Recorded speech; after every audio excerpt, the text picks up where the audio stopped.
The amethyst moons of Terova cast long shadows across the crystalline plains as Nira made her way home. Her delicate fingers traced the familiar ridges of the luminescent path, each subtle vibration telling her what her eyes never could. Born without sight on a world where visual beauty was worshipped, Nira had developed her other senses to extraordinary levels. "The stellar shower begins soon," called a melodic voice, her friend Talia. "The elders say it's the brightest in decades." Nira smiled, her purple skin catching the faint light. "Describe it to me later. Your words paint better pictures than most can see." It was a practiced exchange, one of many that filled her life. Though she never complained, a longing lived deep within her to witness just once the cosmic dance that her people celebrated. To see the crystal forest that sang beneath her fingers. Across the galaxy in a sterile laboratory on Earth's lunar colony, Dr. Julian Reed squinted through his microscope at what might be his life's greatest achievement, a neural-integrated ocular system, capable of processing visual information beyond human limitations. "Functional testing complete," he muttered to his AI assistant. "The synthetic retinas are responding to all light spectrums, including those typically invisible to humans." Julian ran a hand through his disheveled hair. 10 years of research, countless failures, and 3 broken relationships had led to this moment. The device wasn't just designed to restore sight. It could reveal cosmic phenomena invisible to normal eyes. Dr. Reed, the colony director's voice, interrupted his thoughts. "The Teravan Council has approved your visit. Your shuttle leaves in 3 hours." Julian felt a flutter of anticipation. The crystalline properties of Terova's atmosphere made it ideal for the final phase of his research, and perhaps, finally, an application for his invention beyond military interests. The journey to Terova took 17 days in cryosleep. Julian dreamed of stars and distant worlds, of eyes opening to see light for the first time. When he arrived, the beauty of the planet overwhelmed him, towering crystal formations that refracted light into impossible colors, floating islands connected by bridges of living matter, and everywhere, the strange purple-skinned Teravanes with their 4-fingered hands raised to the glittering sky. "Welcome, Earth scientist," greeted an elder at the landing platform. "Your reputation precedes you." Julian nodded respectfully. "I'm grateful for the invitation. My research could change lives," the elder finished. "We know there is someone you should meet." That evening, in the communal gardens where crystal flowers chimed softly in the breeze, Julian was introduced to Nira, unlike other Teravans. She didn't look toward the moons or gaze at the approaching stellar shower. Her eyes, milky white and unseeing, remained fixed somewhere beyond the horizon. "You've come a long way to study our skies," Nira said, her voice like wind through crystal. "Yet I've lived beneath them all my life and never seen their beauty." Julian studied her face, the delicate features, the subtle markings that adorned her purple skin, the quiet dignity in her expression. Something stirred within him beyond scientific curiosity. "Perhaps," he said carefully, "that could change." Nira's expression shifted, hope and skepticism battling across her features. "Many have promised miracles, Earth scientist." "Not miracles," Julian replied, taking a seat beside her. "Just science that might seem like magic." He described his invention, the neural implants that could not only restore sight, but enhance it beyond normal perception. As the stellar shower began overhead, painting the sky with colors Julian had never imagined, Nira listened. Her fingers absently traced patterns in the crystal soil, creating tiny harmonies. "Why would you offer this to me?" she asked finally. Julian watched the lights play across her features. "Because some things deserve to be seen," he answered, "and some people deserve the chance to see them." Morning broke over Terova with a symphony of light. Crystal formations refracted the dawn into cascading rainbows that danced across the settlement. Julian stood on the balcony of his temporary dwelling, mesmerized by the display that few humans had ever witnessed. "The morning song is particularly beautiful today." Nira's voice came from behind him. She navigated the space with practiced ease, her purple skin luminescent in the early light. "How can you tell?" Julian asked, turning to watch her approach. "The crystals resonate differently with each wavelength of light. Listen." She tilted her head slightly, and Julian fell silent. After a moment, he heard its subtle tones rising and falling with the shifting light. "That's extraordinary," he whispered. "We all develop different gifts," she said with a smile. "Now, tell me more about these eyes you've brought across the stars." Over breakfast, a strange but delicious assortment of Teravan fruits. Julian explained the science behind his neurolocular implants. He'd brought a holographic display that projected his designs into the space between them. "The implants connect directly to your visual cortex," he explained. "They don't just replace eyes. They enhance perception beyond what any natural-born sight could achieve." Fingers hovered near the hologram. "And the risks? Rejection is possible. Your brain might not adapt to the sudden input. And ... Julian hesitated. "The way you perceive your world would change forever.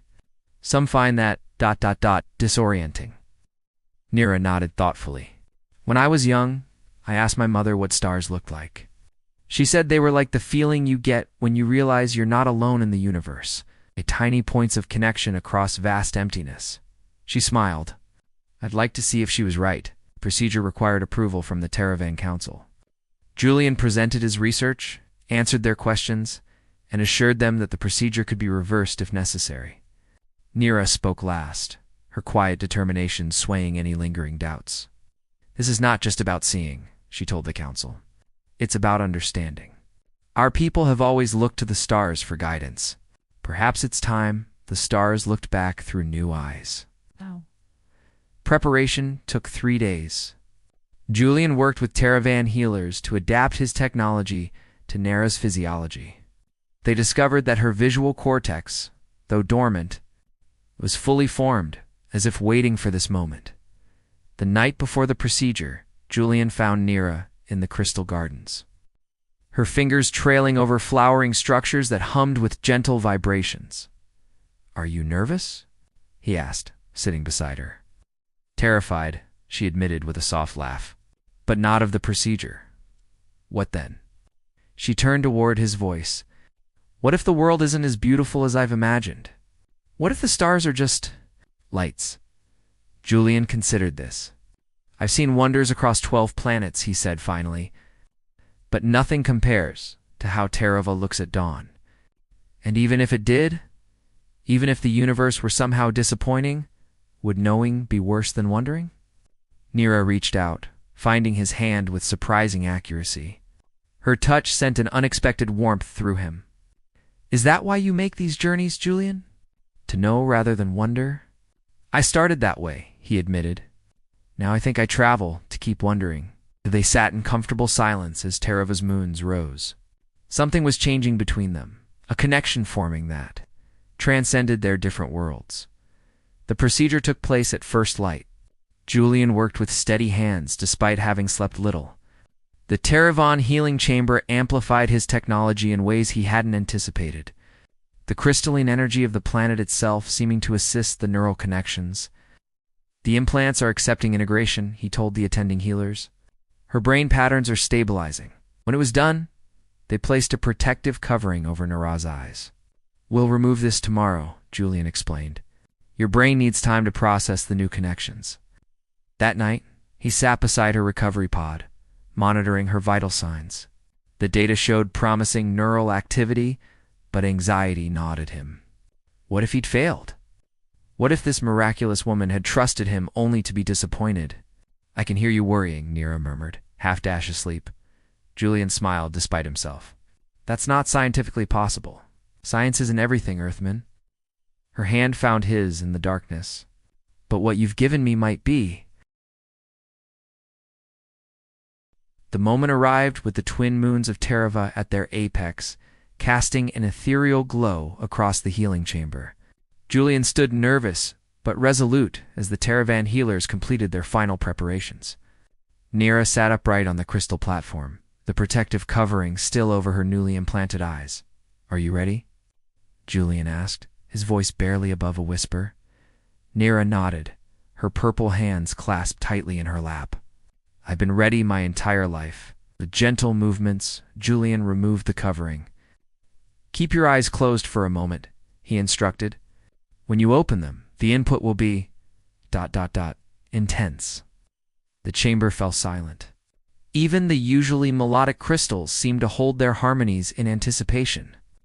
Julian knelt before Nira, his scientific detachment giving way to profound emotion. "Open your eyes when you're ready," he said. "I'm right here." Nira took a deep breath. Her eyelids fluttered, then slowly opened. The gasp that escaped her lips echoed through the chamber. Her eyes, now glowing with a subtle iridescence, widened as they focused for the first time. Tears spilled down her cheeks as she raised a trembling hand toward Julian's face. "You single quotes, she began, her voice breaking. "You're nothing like I imagined." Julian smiled, his own eyes misting. "Is that disappointing?" "No," she whispered, fingers hovering near his features. "You're more." She turned, taking in the healing chamber, the crystalline walls, the play of moonlight through the transparent ceiling. Each new sight drew fresh sounds of wonder. "The colors," she breathed. "There are so many." The healer stepped forward, offering her a mirror. Nira hesitated, then accepted it, gazing at her own reflection for the first time. She touched her purple skin, traced the delicate patterns around her eyes, examined the details of her face with fascination. "Hello, me," she said softly. Later, when the initial shock had subsided and the healers were satisfied with her adaptation, Julian led Nira outside. Night had fallen completely, and the sky above Terava blazed with stars. Nira stopped at the threshold, overwhelmed. The stellar panorama reflected in her enhanced eyes, showing her not just visible light, but the ultraviolet patterns, the solar winds, the very dance of cosmic radiation that no natural eyes could perceive. "My mother was wrong," she whispered. Julian turned to her, concerned. "About the stars. They're not like the feeling of connection." Nira's face lifted to the heavens, radiant with joy. "They're like the moment of understanding that we've always been connected, whether we knew it or not." Ow. She reached for his hand without looking, finding it unerringly. "Show me everything, Julian." The days that followed were a revelation for them both. Julian guided Nira through the wonders of her world as she saw them for the first time. The crystal forests with their impossible geometries, the bioluminescent creatures that inhabited Tarova's shallow seas, the ancient cave paintings that told her people's history. With each discovery, Julian found himself seeing through new eyes as well. Nira's perspective transformed familiar scientific phenomena into poetry. Her questions challenged his understanding, pushed him to explain not just how things worked, but why they mattered. One evening, they climbed to Terava's highest peak to watch the planet's famous auroras. The electromagnetic display was particularly spectacular that night. Visible to normal eyes, but revealed in its full complexity through Nira's enhanced vision. "It's like music made visible," she said, watching the patterns shift and pulse.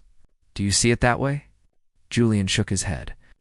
"My implants don't show me what yours do. The spectrum is calibrated differently." "Then how will you know what I see?" she asked, turning to him. "I don't need to see it," he replied. "I can see it in your face." Something changed in that moment, a shift as subtle and profound as starlight. Nira moved closer, her newly sighted eyes studying him with an intensity that made his breath catch. "May I?" she asked, raising her hands toward his face. Julian nodded, understanding what she needed. Nira's fingers traced his features, not to navigate blindness now, but to connect what she felt with what she saw.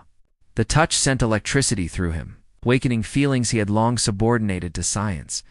When her hands reached his lips, Julian's resolve faltered. He leaned forward, closing the distance between them. Their kiss was tentative at first, then deepened with shared wonder, a new discovery for them both.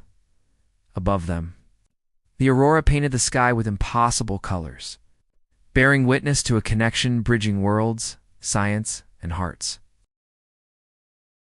The Teravan rainy season arrived with startling intensity. Crystalline droplets fell from purple-tinged clouds, impact creating musical notes as they struck the resonant surfaces below. Julian stood at the window of the research center, watching sheets of melodic rain transform the landscape.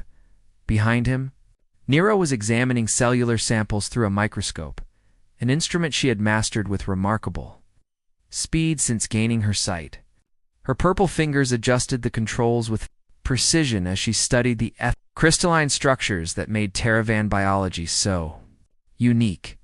These cellular formations shouldn't be degrading this way, she murmured, concern evident in her voice.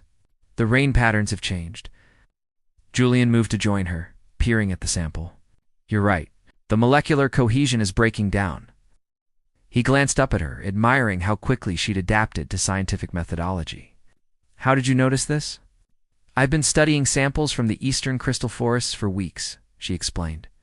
The degradation pattern started there and is spreading westward. Nira straightened, her enhanced eyes glowing softly with concern.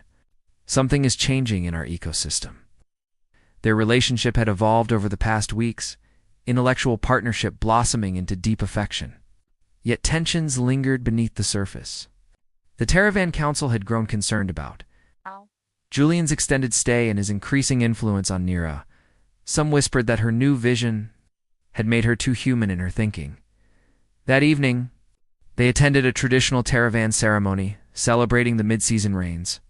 Seated among Nira's people, Julian felt the familiar weight of being an outsider. Though many had welcomed him, others maintained a careful distance.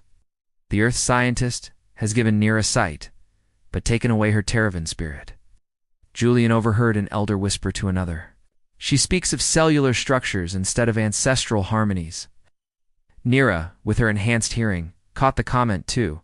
Her hand found Julian's, squeezing gently. They don't understand that I can embrace both, she whispered. The ceremony culminated in a communal dance beneath the falling rain. Nira rose to participate, her movements fluid and graceful, despite her lifelong blindness. Julian watched in awe as she followed patterns she had never seen before, her body remembering what her eyes were only now confirming. When she extended her hand to invite him into the circle, Julian hesitated. This is your tradition, he said. I don't want to intrude. You gave me the stars, she replied. Let me give you this. It's dancing with Nira beneath Terova's musical rain. Julian felt walls crumbling inside him, defenses built during years of solitary research and failed relationships. This purple-skinned woman from a distant world had somehow found her way past his careful scientific detachment to something more vulnerable within. Later that night, in the privacy of Nira's dwelling, their closeness deepened. What began as conversation about their discoveries transformed into tentative touches, then passionate embraces. Their different physiologies, his pale skin against her purple, created a beautiful contrast as they explored each other, with both scientific curiosity and growing desire. I see you, Nira whispered as they lay together afterward, her iridescent eyes studying his face in the dim light. Not just with these new eyes, but with everything I am. Julian traced the delicate patterns on her shoulder. I've crossed galaxies searching for answers, he said softly. I never expected to find so many in one person. But morning brought complications. A message from Earth demanded Julian's immediate return. The research committee funding his work required his presence for a comprehensive review. The unspoken subtext was clear. They wanted the neurolocular technology for applications beyond what Julian had intended. How long will you be gone? Nira asked, her voice carefully neutral as she helped him pack his equipment. A few weeks, maybe longer. Julian avoided her gaze. The committee. They're interested in military applications for the implants. Enhanced vision for soldiers, surveillance capabilities. Nira went still. Is that why you developed them? No, Julian said firmly. Never. But funding comes with compromises. Some compromises cost too much. Nira turned away, her shoulders tense. While you're explaining to your committee how my eyes work, our world is changing. The crystal forests are dying, Julian. I can see it happening with the very gift you gave me. Their argument escalated, exposing fault lines in their relationship. Julian's dedication to his research competed with his feelings for Nira.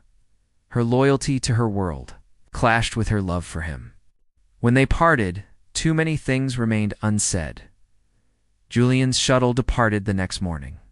As Terova shrank to a glittering point in the viewport, he felt a hollowness that no scientific achievement could fill. The neurolocular implants, once his life's work, now seemed incomplete without the woman whose sight had given him new vision. On Terava, Nira turned her enhanced eyes to the problem of the dying forests. Using both her traditional knowledge and her new scientific understanding, she began tracking the source of the degradation. What she discovered filled her with dread: an approaching asteroid, invisible to normal detection systems, carrying a mineral composition that was poisoning Terava's delicate crystalline ecosystem through its dust trail as she calculated the asteroid's trajectory. One fact became terrifyingly clear: neither traditional Teravan methods nor her new understanding would be enough. She needed Julian, and not just for his scientific expertise, but the stars between them remained silent, and time was running out. 17 days in cryosleep gave Julian plenty of time to dream. Images of Nera, of Terava's crystal forests, and of microscopic cellular degradation swirled through his subconscious. Something nagged at him, a connection his waking mind had missed, but that his dreaming mind struggled to articulate. When he arrived at Earth's lunar colony, the reception was coldly professional. The research committee had arranged an immediate presentation of his findings, particularly focused on the military applications of the neurolocular implants. The ability to see beyond the normal spectrum would give our operatives unprecedented advantages, noted Admiral Vega, the committee's military liaison. Infrared vision without equipment, radiation detection, the possibilities are extensive. Julian stood before their expectant faces, his presentation materials ready, but his heart elsewhere. On the screen behind him, technical specifications displayed the implants. Capabilities the same technology that had allowed Nera to see her world for the first time. Dr. Reed prompted the committee chair. Your assessment, please. Julian took a deep breath. The neurolocular implants were designed to help people see, not to create super soldiers or surveillance operatives. He brought up new slides, images of Teravan crystal formations. And while on Terava, I discovered something far more important than military applications. The committee shifted uncomfortably as Julian explained the degradation he and Nera had observed in the crystal forests. Using data they had gathered together, he demonstrated how the planet's unique crystalline ecosystem was suffering progressive damage. What relevance does this have to our project funding? Demanded Admiral Vega. Julian brought up a final slide, a spectrographic analysis that had come to him in cryosleep. This shows an approaching asteroid with a unique mineral composition, invisible to standard detection systems. But a person with the neurolocular implants could see it directly. He paused. It's on a collision course with Terava, but its dust trail is already affecting the planet. The revelation stunned the committee, but for reasons Julian hadn't anticipated. Earth had established diplomatic relations with Terava just 3 years prior, primarily interested in the planet's unique crystal technology. An ecological disaster there would have significant repercussions. Are you certain of this analysis? Asked the committee chair. Julian nodded. The implants don't just provide sight, they provide insight. Nera saw changes in her world that no one else could detect. His voice softened. She taught me to see beyond data to connections. What followed was a flurry of diplomatic communications and emergency planning. Julian found himself suddenly elevated from researcher to essential consultant as Earth mobilized a response team. He worked tirelessly, using both his scientific knowledge and his understanding of Teravan biology to develop a solution. The answer came in the form of a deflection system using Teravan crystal technology amplified by Earth's propulsion systems. The crystals could create a resonance field that would alter the asteroid's trajectory, but only if calibrated precisely to its mineral composition. We need someone who can see the asteroid directly, Julian explained to the emergency response team. Someone with the neurolocular implants. 7 days later, Julian's shuttle approached Terava once more. His heart raced as the beautiful, crystalline world grew larger in the viewport. Had Nera discovered the asteroid independently? Was she already working on a solution? Or worse, had she interpreted his departure as abandonment? The landing platform was crowded with Teravans, their faces solemn. At their center stood Nera, her enhanced eyes immediately finding him as he descended from the shuttle. "You came back," she said simply, when they stood face to face. "I never should have left," Julian replied. "Not without telling you." "The asteroid?" she interrupted. "You know about it?" Julian nodded. "I saw the pattern in cryosleep. The same one you showed me in the cellular samples." A smile slowly spread across Nara's face. "I've been calculating its trajectory for days. The council wouldn't believe me until I showed them what I could see." She gestured to complex equations carved into crystal panels behind her. "I was about to send a message to Earth. He brought a deflection system," Julian explained. "But it needs someone who can see the asteroid's exact composition to calibrate it." "Someone with neurolocular implants," Nara finished. Their eyes met in perfect understanding. What followed was a symphony of cooperation. Terravon crystal technology integrated with Earth engineering, guided by Nara's enhanced vision and Julian's scientific expertise. Together, they calibrated the deflection system to the precise resonance frequency needed to alter the asteroid's path. The deployment required a small ship to approach the asteroid closely enough to attach the deflection device. Julian insisted on piloting it himself, arguing that his familiarity with Earth technology made him the logical choice. What he didn't say was that he couldn't bear the thought of Nira taking such a risk. The night before the mission, they stood beneath Terava's twin moons, the crystalline landscape glittering around them. "I was blind before I met you," Julian said softly. "Not my eyes, but here." He placed a hand over his heart. "I thought science was about seeing facts, but you taught me it's about seeing connections." Nira smiled, her purple skin luminescent in the moonlight. "And you taught me that sight isn't just about seeing what's there, but imagining what could be." She took his hands in hers. "Which is why I'm coming with you tomorrow." Julian started to protest, but Nira silenced him with a kiss. "My eyes, your hands," she whispered against his lips. "We're better together. That's the only way this works." The mission itself was both terrifying and beautiful. Their small vessel approached the asteroid invisible to normal detection. Systems but blazing with ominous patterns to Nira's enhanced vision. As Julian maneuvered them closer, Nira called out adjustments based on what she could see. "There," she directed, pointing to a section of the asteroid. "The crystalline structure is most vulnerable there." Julian positioned the deflection device precisely. While Nira calibrated its resonance to match the asteroid's mineral composition, when activated, the device created a harmonic wave that rippled through the space between them and the massive rock. For a moment, nothing seemed to happen. Then, slowly, the asteroid began to shift its trajectory, the adjustment minute but sufficient to miss Terava by a safe margin. Their return to the planet was met with celebration. The Terravan Council formally recognized Julian not just as an honored visitor, but as a friend of their world. More importantly, they acknowledged that Nara's unique perspective, combining traditional Terravan wisdom with her new sight, had saved them all. In the days that followed, Julian received a message from the research committee.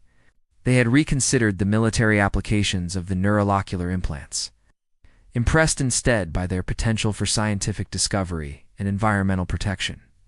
They offered Julian continued funding with full autonomy over his research. "Will you go back?" Nira asked when he shared the news. They stood in the crystal garden where they had first met, where he had offered her the gift of sight. Julian looked up at the stars, the same stars that had guided him across galaxies, that had looked so different through Nara's eyes. It had nearly brought destruction, but ultimately led to understanding. "I was thinking," he said carefully, "that the neurolocular technology still needs refinement. Long-term studies, adaptation to different physiologies." He turned to her. "It could take years of research.